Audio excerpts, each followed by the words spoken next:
being able to know whom you want to address, whether it is a water issue, whether it's an energy issue, whether it is a food agricultural issue. I mean, there are issues to be addressed, but I think India has been able to prove it, that this equation can only become better if you address it. The second part, which Richard, you talked about, industrialization. To me, the pride is that iPhone 14 is now manufactured in India. So the point I'm trying to make is that the two narratives, one is self-reliance, and number two is we need to take into account the resilience. And I think we are addressing it. The only danger, of course, is when somebody else can produce the iPhone cheaper than you. And then it shifts.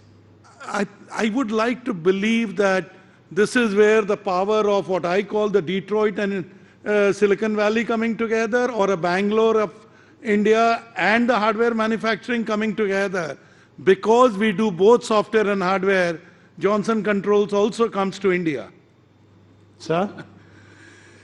So I would say, does AI bring it to the next level? For us within Johnson Controls, we have an incredible opportunity. A good example here in Dubai is the Dubai Energy and Water Authority.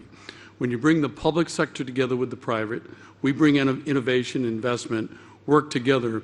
The outcome is the smartest, one of the smartest government buildings in the world that is the most sustainable. It's actually net positive energy, while reducing about 50% of the water consumption.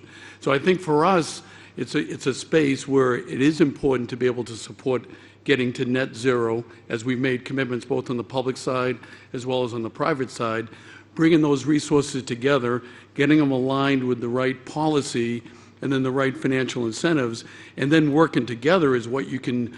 That's how you achieve outcomes that historically haven't been achieved. Don't you think that the UAE and Dubai particularly, it is easier to do that because essentially you're dealing with Dubai Inc. Whereas, for instance, you end up in the morass of a PPP in the United Kingdom? So what I would say is we're a company that we deploy locally, not only what we manufacture and the equipment and that we deploy, but then the innovation that we develop locally in the markets that we serve. And so we have innovation centers across the globe. We've localized our manufacturing and supply chain so we have more resiliency.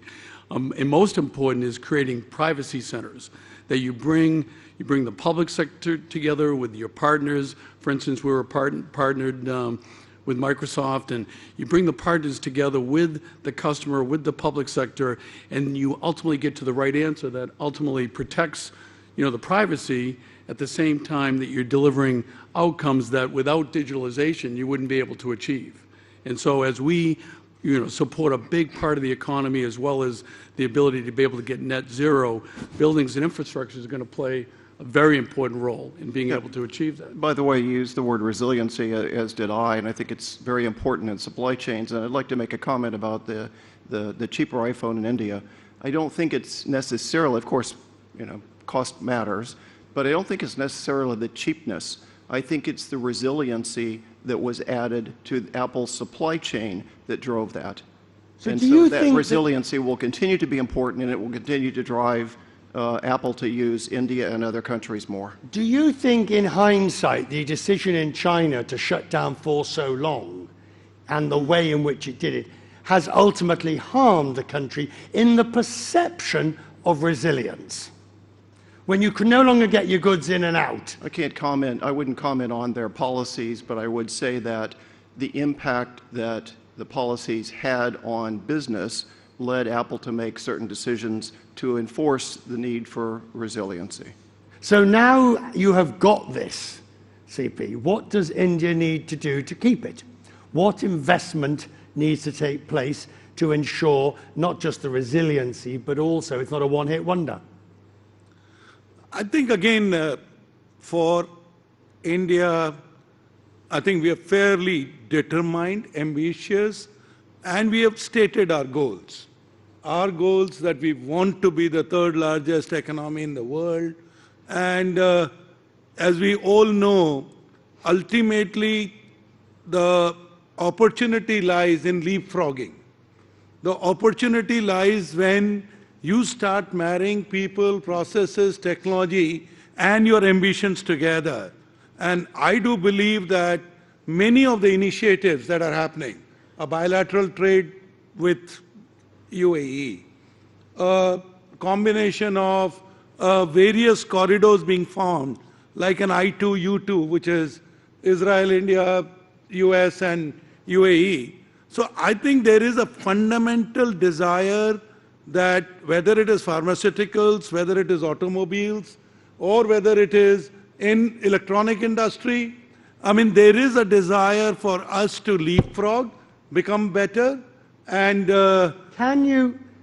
Can you be comfortable leapfrogging? Hasn't the rising tide got to lift all boats? And the provision of, as Gerd was saying, you know, the clean water for all, electricity 24/7, healthcare at a minimum standard. I understand it's not mutually exclusive. You can do both. But don't policymakers have to have an eye on both? again, Richard, I mean, if you go back, India was able to vaccinate everybody. 2 billion vaccinations, and a vaccination which was also produced in India. It was, you know, so my point is that it is not mutually exclusive. I think it's an inclusive development, and, you know, unless you do business, you can't create jobs. And the reality is, India fully realizes that the rise of manufacturing is equal to addressing the employment needs of our people and their aspirational needs. So I think we are working together.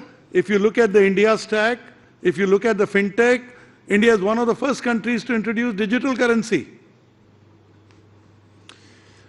Let me say again, there are 3 challenges. How to decarbonize? Is it possible to decouple economic growth and CO2 emission? Yes, it is possible. Progress by innovation, we do have the technology. The second is how to feed 10 billion people. Is it possible? Yes, it is possible.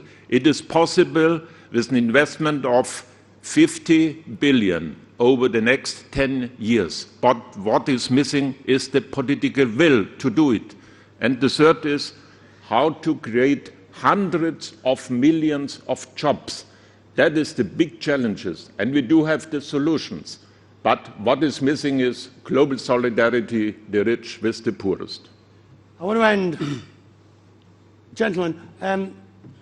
Are you reading a book at the moment? Not at the moment. Right. When are you reading something at the moment? No, I'm no?